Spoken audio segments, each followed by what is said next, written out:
I thought that there was no way that it would have enough power to do what I needed it to do. Since I've had the tool, I haven't used my air impact anymore. I've switched over to the cordless and have been very happy. Haven't found a nut or a fastener that it doesn't take off. When I first seen them, I didn't think they would have the power, honestly, but they've got more breakout power and they don't torque your wrist near as bad as what a pneumatic one does. You're not tripping over the cord that you got laying there. It's a lot safer to work around and it's less noisy. I was very impressed with them. As opposed to other battery-powered impacts, I've just noticed that the fuel impact lasts much longer.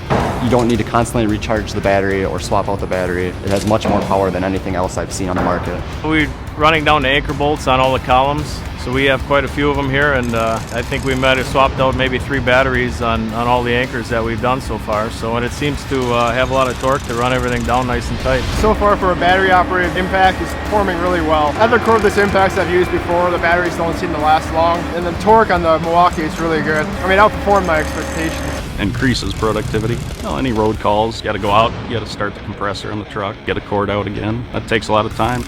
It's quick and it's strong, durable. That's what I like about the fuel line. The impression that we have of Milwaukee as a brand is durability and quality. The new impact definitely fits into that. Definitely impressed with the performance and how the tool just works so well.